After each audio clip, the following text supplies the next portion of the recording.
Hola, ¿qué tal? ¿Cómo le va? Qué gusto saludarle. Bienvenidos a Semanario Judicial. Soy Óscar González y así comenzamos.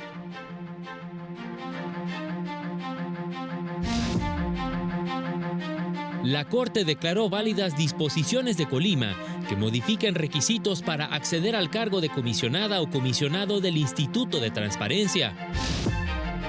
El Poder Judicial de la Federación trabaja para garantizar una justicia laboral de calidad, afirmó la ministra presidenta Norma Lucía Piña.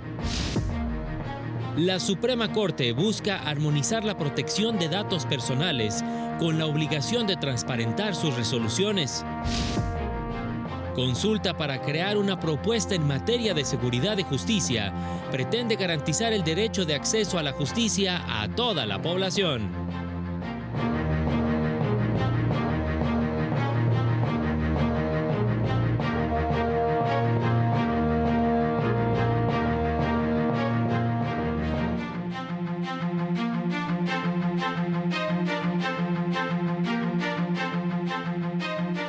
Saludamos, por supuesto, a mi compañera Eusiris Rostro en la interpretación de lengua de señas mexicana. Es un gusto estar con usted este fin de semana. Muchísimas noticias, desde luego, las que se han generado durante esta semana y con las cuales así comenzamos.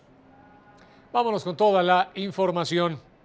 Esta semana el Pleno de la Corte analizó diversas acciones en las que se pedía invalidar disposiciones de la Ley de Transparencia de Colima. El Pleno de la Corte determinó que armonizar los requisitos para ocupar el cargo de persona comisionada en el Instituto de Transparencia de Colima con los establecidos tanto en la Ley Federal de Transparencia como en la Constitución no atenta contra los principios de acceso a la información y protección de datos personales ni a la autonomía del instituto. Esto al resolver diversas acciones de inconstitucionalidad promovidas por el Instituto de Transparencia de Colima, el INAI y diputados locales contra reformas a la Ley de Transparencia de Colima. En nada violenta la autonomía del instituto en atención a que son los mismos requisitos que establece la Constitución Federal para ocupar el cargo de comisionado también en el Instituto Nacional. Se eliminó con el propósito de homologarlo a lo previsto en el artículo 95 constitucional y 28 de la Ley de Transparencia y Acceso a la Información Pública. En el análisis del asunto, el Pleno también resolvió que no era obligatorio consultar al Instituto de Transparencia de Colima para modificar la norma. No es obligatorio al Congreso realizar esa consulta y llevar a cabo las funciones que le son propias y se encuentran consagradas en la Constitución local. Por lo tanto, se propone este alto tribunal que al no advertirse la existencia de esa violación anunciada, es por lo cual resultan infundados los conceptos de invalidez formulados en lo que se llama procedimiento legislativo que dio origen al decreto impugnado. Los conceptos de invalidez solamente se refieren a que en ese proceso no se solicitó la opinión del instituto local. Yo no advierto en este caso que haya concepto de invalidez referido a las distintas etapas del procedimiento legislativo. La diferencia está en que cuando hay una falta de consulta, lo que estamos tutelando es un derecho sustantivo. ¿Y cuál es el derecho sustantivo? El derecho a la participación vía consulta consagrada en los tratados, ya sea por el artículo de la OIT o por algún otro tratado similar que consagre un derecho a la consulta. Eso es distinto a un vicio a procedimiento. Para el canal del Poder Judicial de la Federación, Mario López Peña. Muchas gracias, Mario. En tanto, la ministra presidenta Norma Lucía Piña Hernández se reunió con autoridades de Estados Unidos en un diálogo de colaboración en materia de justicia laboral.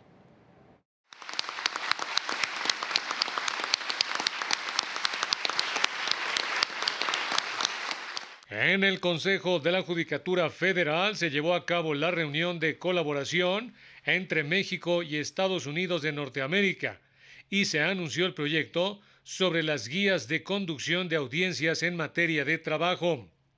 En el acto, la ministra presidenta Norma Lucía Piña Hernández ratificó el compromiso del Poder Judicial de la Federación para garantizar el derecho de acceso a una justicia laboral de calidad. Sin duda alguna, el tiempo y esfuerzo empleados más allá de las propias labores en sus órganos jurisdiccionales da cuenta del compromiso del Poder Judicial de la Federación con México y con la apremiante necesidad de garantizar el derecho humano de acceso a una justicia laboral pronta, completa e imparcial. Al destacar la importancia del artículo 123 constitucional en el sentido de dar sustento a la protección al derecho a un trabajo digno, explicó el proyecto de colaboración con Estados Unidos para diseñar las guías de conducción de audiencias en esta materia. Asimismo, enfatizó que el nuevo sistema de justicia laboral privilegia la conciliación e indicó que corresponde al Poder Judicial, a través de los tribunales laborales, resolver ahora los conflictos en materia de trabajo. Hoy celebramos el inicio de un proyecto que busca optimizar el trabajo jurisdiccional, así como forjar un puente de comunicación entre los encargados de dirimir controversias y nuestra sociedad. La elaboración de las guías de conducción de audiencias en materia de trabajo facilitará la labor de las personas juzgadoras al establecer los diversos pasos que son necesarios cubrir en dichas actuaciones. En el evento, el embajador de Estados Unidos en México, Ken Salazar, destacó los beneficios que ha traído el TEMEC. Pues yo digo que sí, vamos a tener éxito en hacer muchísimas cosas abajo el TEMEC. Uno de ellos, y por qué estamos aquí hoy, es por todos ustedes que vamos a asegurar que el capítulo laboral sí se va a implementar y que va a seguir siendo la estrella al norte de lo que estamos haciendo en estos tipos de tratados por todo el mundo. La primera sala de la Corte estableció que toda persona imputada tiene derecho a no ser juzgada con base en pruebas ilícitas, por lo que debe excluirse la declaración incriminatoria de un coimputado que ha sido obtenida a partir de una detención inconstitucional. En estos casos, la persona imputada que acude al juicio de amparo puede reclamar la invalidez de las pruebas obtenidas de ese modo y que han sido valoradas en su perjuicio, ya que una detención ilegal obliga a declarar inválido cualquier material probatorio obtenido de ese acto. Explicó que, de acuerdo con los principios de defensa adecuada, debido proceso y presunción de inocencia, se debe anular toda prueba, dato o información obtenida de una detención arbitraria. Y en el primer Congreso sobre Transparencia Judicial se analizó el conflicto que genera la protección de datos personales y la difusión de versiones públicas de las sentencias. La falta de uniformidad en los criterios para realizar el testado de sentencias en la Suprema Corte ha generado tensiones importantes entre la protección de datos personales y el acceso a la información. Así lo reconoció la directora del Centro de Estudios Constitucionales, Alejandra Martínez Verástegui, al inaugurar el primer Congreso de Transparencia Judicial, donde resaltó la necesidad de enfrentar este problema y generar sentencias más accesibles. La falta de criterios uniformes y el abuso en el testado de los documentos judiciales en muchas ocasiones hacen imposible conocer información relevante como los hechos del caso, las partes involucradas, los detalles de los conflictos, los precedentes aplicados en el caso y otros datos que dificultan la comprensión efectiva de las sentencias y sobre todo que dificultan la comprensión de los razonamientos que da la Corte en las sentencias. La directora de la Unidad General de Transparencia y Sistematización de la Información Judicial, Adriana Báez, explicó que el objetivo del Congreso es desarrollar los criterios guía para generar sentencias que permitan tener una justicia abierta y cercana a las personas. Y lo que necesitamos es aterrizar en el cómo hacer estas sentencias públicas que se puedan entender y que la información sea aprovechada por las personas. En la primera mesa del Congreso, la comisionada del INAI, Blanca Lilia Ibarra, habló de la importancia de la justicia abierta y de la publicidad de las sentencias. En momentos donde la función judicial se pone en duda y es cuestionada y se somete a constantes preguntas y críticas, son las sentencias el principal escudo que puede legitimarla. Para el canal del Poder Judicial de la Federación, Juan Carlos González.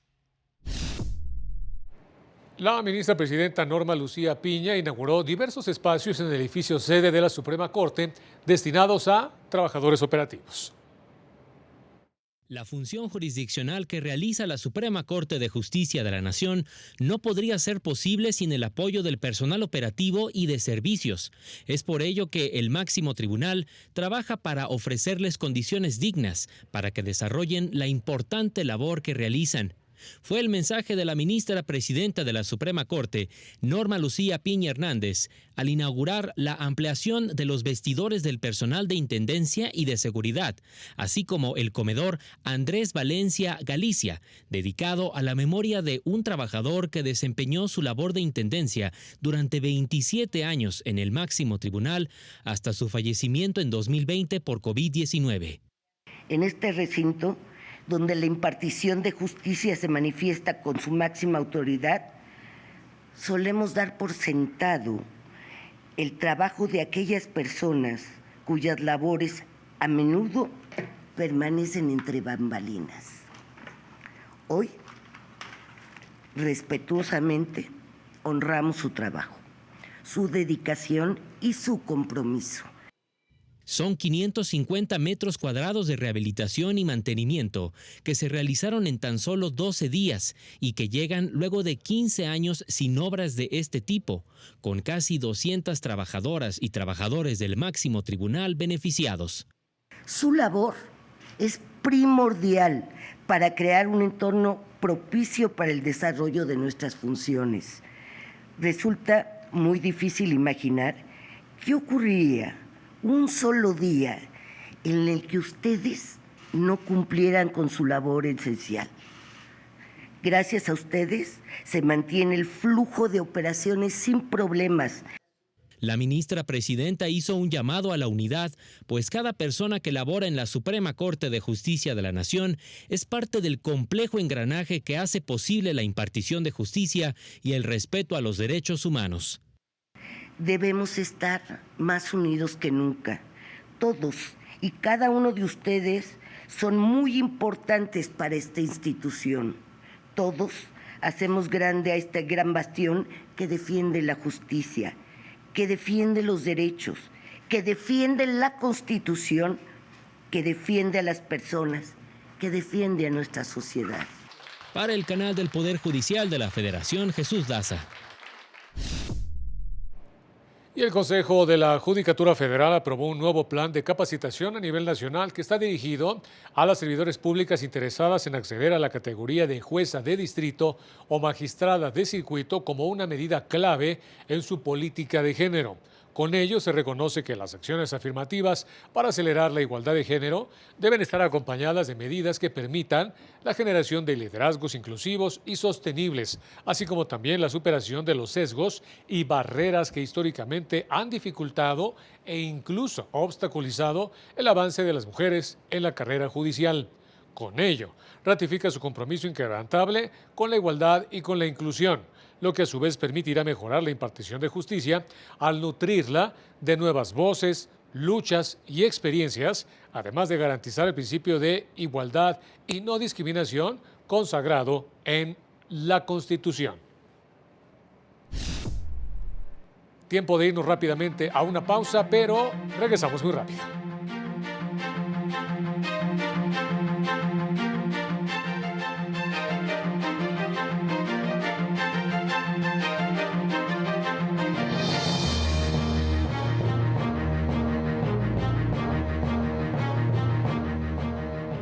Al regresar, juez de distrito ordena a las autoridades de Chiapas crear registro y fondo de apoyo a personas desplazadas.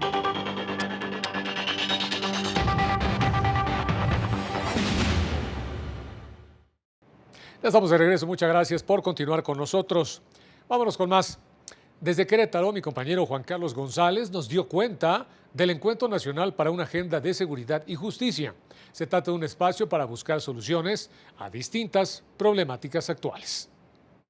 Declaro formalmente inaugurados los trabajos del Encuentro Nacional para una Agenda de Seguridad y Justicia, sede Querétaro. Muchas gracias.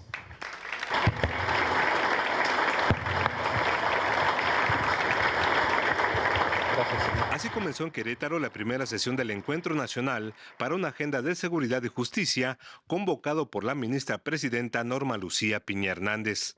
Más de 180 personas, tanto operadores como usuarios del sistema de seguridad y justicia, acudieron al Centro Educativo y Cultural de Querétaro para detectar problemas y proponer soluciones en torno a dichos temas. En la inauguración del encuentro, el consejero de la Judicatura Federal, José Alfonso Montalvo Martínez, aseguró que la seguridad y la justicia son pilares que sostienen a toda sociedad democrática. De ahí la importancia de generar una agenda para avanzar en estos temas. Es fundamental asumir una postura autocrítica y reflexionar como parte del Estado mexicano en qué hemos fallado. ¿Cómo podemos mejorar en el cumplimiento de nuestro deber fundamental, que es garantizar, en condiciones de igualdad, un acceso a la justicia para todas las personas y especialmente de las que se encuentran en situación de vulnerabilidad y cuyas voces no han sido escuchadas? Personas funcionarias del Estado de Querétaro destacaron los esfuerzos que ha realizado el Poder Judicial de la Federación para crear este tipo de agendas. Celebramos que desde la Suprema Corte de Justicia de la Nación, que es el máximo órgano judicial de nuestro país, surja la iniciativa de realizar este importante encuentro nacional por una agenda de seguridad y de justicia, que tiene como objetivo realizar la detección de los problemas prioritarios de seguridad y justicia para encontrar las rutas de acción para su solución. Es la gran oportunidad que nos está dando para que se forme también una nueva agenda de justicia y de seguridad. Las exigencias, como mencionaba yo, de la sociedad hoy son muy distintas a las de hace una década o 2 décadas o de la sociedad del siglo XX. Los trabajos del Encuentro Nacional giraron en torno a 4 ejes temáticos: acceso a servicios legales, seguridad y justicia, Sistema Nacional de Impartición de Justicia, así como justicia y rendición de cuentas. La buena noticia es, de todos los sectores hubo representación, de todos hubo muchísimo interés y se logró el objetivo principal, que era tener mesas donde desde distintas perspectivas las personas puedan empezar a generar entendimientos en común de cuáles son los retos más importantes que tenemos que enfrentar en todo el sistema. Así concluyó aquí en Querétaro la primera de 14 sesiones del Encuentro Nacional para una Agenda de Seguridad y Justicia. La siguiente se realizará en San Luis Potosí el próximo 4 de abril. Con imágenes de Jorge Vivanco y Jacobo Parrilla, Juan Carlos González, Canal del Poder Judicial de la Federación. En tanto, el Juzgado Primero de Distrito en el estado de Durango determinó que es inconstitucional el artículo 148, fracción primera, del Código Penal, toda vez que Durango sanciona con la pena de prisión a la persona gestante que practique un aborto, ya que vulnera su derecho a decidir. Por este motivo, el titular del juzgado, Francisco Rodríguez Amarripa, amparó a diversas mujeres y hombres trans con capacidad de gestar, al considerar que es inconstitucional criminalizar el aborto de manera absoluta, y se pronunció además a favor de proteger su derecho a decidir sin enfrentar consecuencias penales. El Poder Judicial capitalino rindió homenaje al destacado jurista Sergio García Ramírez, un acto en el que participó el ministro Juan Luis González Alcántara Carranca. Su carrera jurídica comenzó en 1966 en el Centro Penitenciario del Estado de México, teniendo apenas 29 años. Sus conocimientos en el servicio público mexicano a nivel internacional, la cátedra y la investigación dejaron un importante legado, el cual lo consagró como el jurista más importante de México en los últimos 50 años. Don Sergio jamás perdió de vista que la verdadera importancia del conocimiento no yacía en su generación y en su acumulación indiscriminada, sino en la capacidad de poner en práctica sus conceptos, sus ideas, sus conclusiones a un fin que pudiera trascender de la realidad cotidiana. En el Tribunal Superior de Justicia de la Ciudad de México se llevó a cabo un memorial en honor a Sergio García Ramírez, en el cual se destacó su interés por formar a nuevos juristas. El abogado capaz de entender la totalidad de lo real, esa totalidad cambiante, esa totalidad dinámica que debe de abstraerse y de transformarse en una fría pero virtuosa norma jurídica, en un tipo penal, en un proyecto. García Ramírez fue precursor del control de convencionalidad. La investigación vanguardista de una tradición jurídica mexicana que ahora quedará en manos de sus estudiantes, cerrando el círculo virtuoso. Participó en cerca de 900 conferencias, publicó 60 libros y más de 300 artículos de revistas a nivel nacional e internacional. La justicia requiere juzgadores leales a su misión y solo a ella, y siempre se refiere con gran respeto y afecto a los impartidores de justicia que honran su desempeño. En el auténtico juez concurren, dijo, virtudes eminentes, probidad sin fisura, independencia e imparcialidad, gran desafío en nuestro tiempo. Para el canal del Poder Judicial de la Federación, Citlali Pérez. La Defensoría Pública logró un amparo para atender a personas desplazadas en Chiapas. El juez tercero de Distrito de Amparo y Juicios Federales en el estado de Chiapas concedió un amparo a la Defensoría Pública Federal por el que se obliga a la Secretaría General del Gobierno de Chiapas, entidad que preside el Consejo Estatal de Atención Integral al Desplazamiento Interno, emite el reglamento de la ley en la materia que fue publicado en 2012. Además, el gobierno local deberá crear el Fondo Estatal para la Contingencia, Prevención y Atención del Desplazamiento Interno y elaborar el Registro Estatal de Población Desplazada en la entidad. En la sentencia, el juez retomó las principales obligaciones de las autoridades para atender este fenómeno que estableció la Corte Interamericana de Derechos Humanos, que son prevenir el desplazamiento, proteger y brindar asistencia a los afectados, facilitar la asistencia humanitaria y facilitar el retorno, reasentamiento y reintegración de las personas desplazadas en condiciones de seguridad.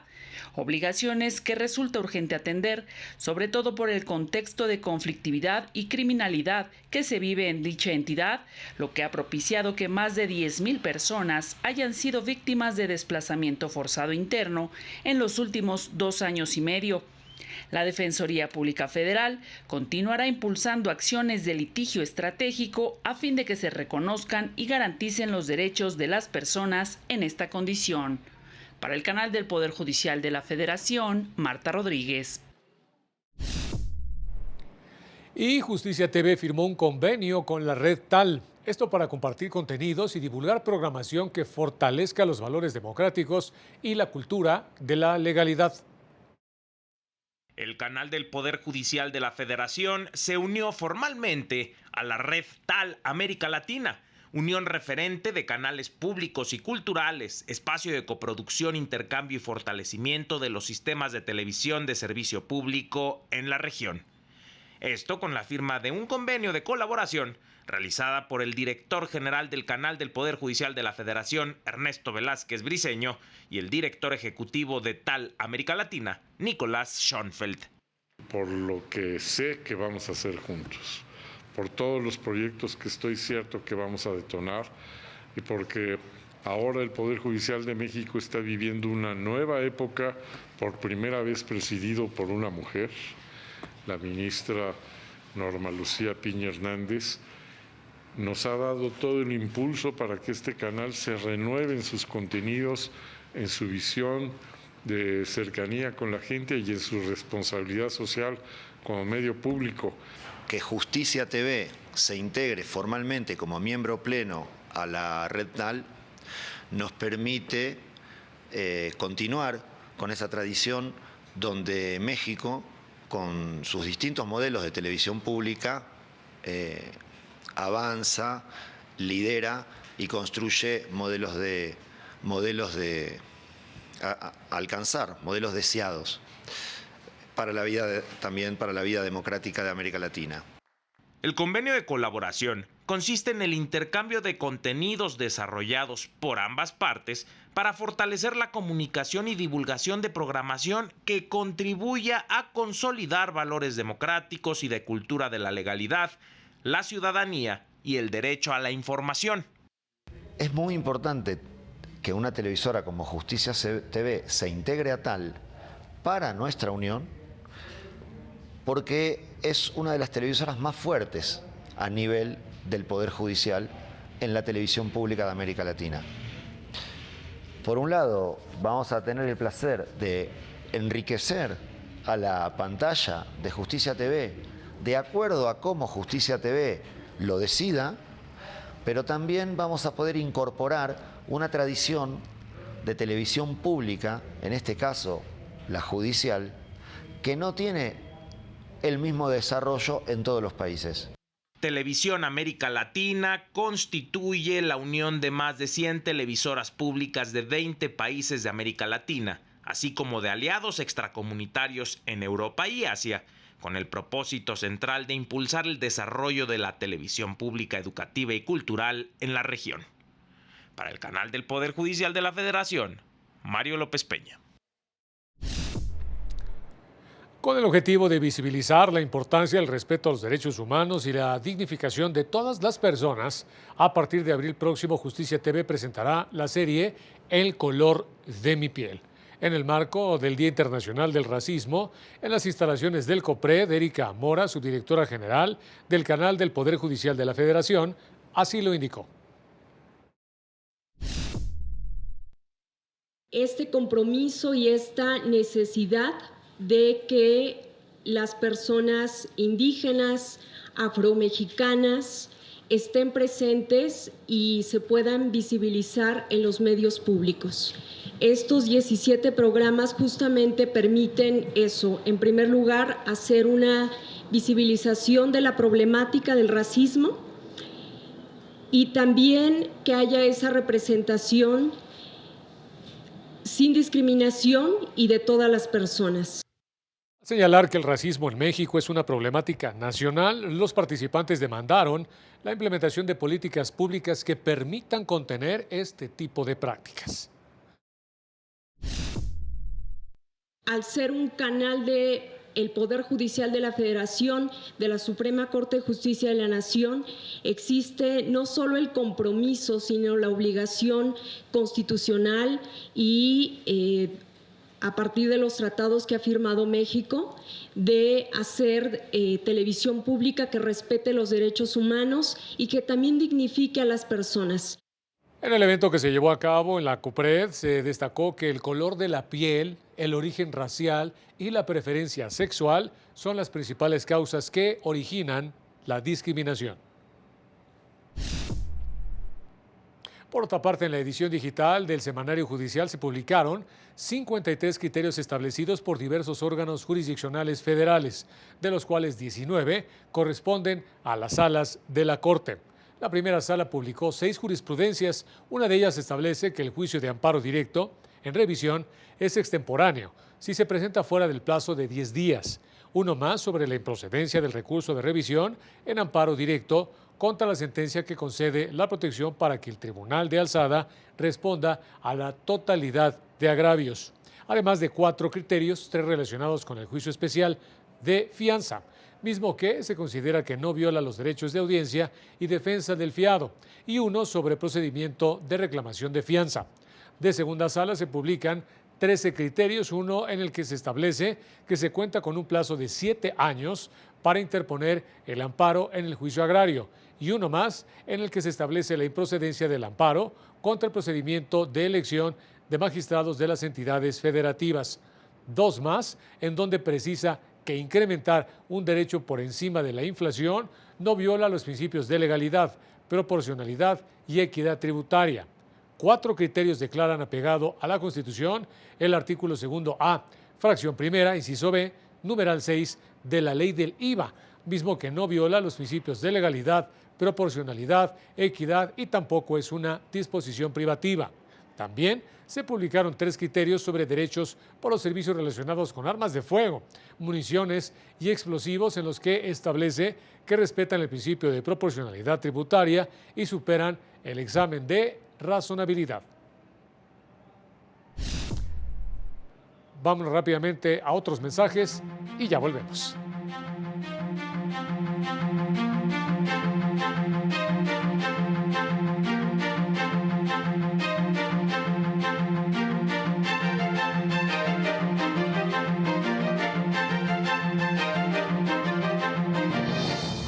Más adelante, el Tribunal Electoral ordenó la separación inmediata de Cuauhtémoc Blanco como gobernador de Morelos para mantener su candidatura a diputado federal.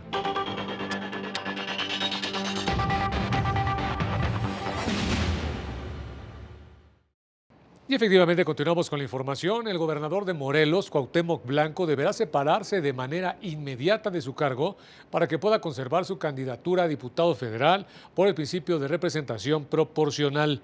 Por mayoría de votos, la sala estimó que al tener el mando de la fuerza pública como gobernador de la entidad, el mandatario morelense debió separarse del cargo 90 días antes de la elección, supuesto que ya no puede cumplir, motivo por el cual debe separarse inmediatamente del cargo si desea mantener su candidatura al cargo de diputado federal, al que fue postulado por la coalición Sigamos Haciendo Historia. En mi consideración debe aplicarse este caso, esta doctrina judicial y por lo tanto validarse el registro de quien aspira a la Diputación Federal por vía representación proporcional, es decir, fue registrado como candidato propietario en ese cargo el gobernador de Morelos. Sin embargo, se le debe exigir la separación inmediata del cargo a la gubernatura para cumplir con el requisito de la fracción cuarta. Especialistas analizaron una sentencia del Tribunal Electoral que está relacionada con el principio de paridad y la manera en que los partidos políticos deben acatar. Las resoluciones de la Sala Superior del Tribunal Electoral han impulsado la aplicación de principios de paridad aún después de la reforma constitucional en la materia de 2019. En el taller de análisis de la sentencia Sub-RAP 237-2023, asunto en el cual fue impugnado un acuerdo del Consejo General del INE que establecía lineamientos para la postulación paritaria, la sala determinó que el INE no tiene facultades para ello al tratarse de partidos locales. Con esta sentencia, los partidos adecuaron su normativa para alcanzar el principio de paridad. No solo determinó que el INE no tenía estas facultades, sino también vincula a los partidos políticos a que, no obstante que ya está en la Constitución esta obligación, le dice, partidos políticos adecuen su normativa, implementen las medidas para que se logre materializar el principio de paridad. Congresos locales, modifiquen su legislación. La secretaria de Estudio y Cuenta, Rocío Arriaga, precisó que la falta de regulación local no es un obstáculo para cumplir con la paridad, ya que es una obligación prevista en la Constitución Federal. ¿Por qué? Porque es una disposición constitucional y por tanto la falta de regulación legislativa no es un obstáculo para que se aplique de forma directa a la Constitución, que es una facultad que tiene la Sala Superior del Tribunal Electoral, y por tanto el derecho fundamental de ser votada en condiciones de paridad. Concluyó que resulta válido ordenar al INE que verifique el cumplimiento de esa obligación en tanto persista la omisión legislativa. Muchas gracias a mi compañera Laura Murillo. En los estrenos de la semana, este lunes a las 9 de la noche le tendremos un programa especial sobre las iniciativas de reformas constitucional en el que examinarán el contenido de la iniciativa de reforma en materia electoral. El martes, a las 9 de la noche en Justicia Abierta, se analizará el tema relacionado con la designación de ministros y posteriormente la iniciativa de reforma constitucional al Poder Judicial. El jueves, a las 9 de la noche, en Ya lo dijo la Corte, se analizará el tema de las mujeres en el contexto de las organizaciones criminales. Y el viernes, en este mismo horario, usted podrá disfrutar de un capítulo más de la serie documental Las Sin Sombrero, que lleva como título Las Exiliadas. Y ya nos vamos, como siempre, muchas gracias por haber estado con nosotros. Manténgase pendiente de esta señal. Soy Oscar González, pásela muy bien. Nos vemos en la próxima.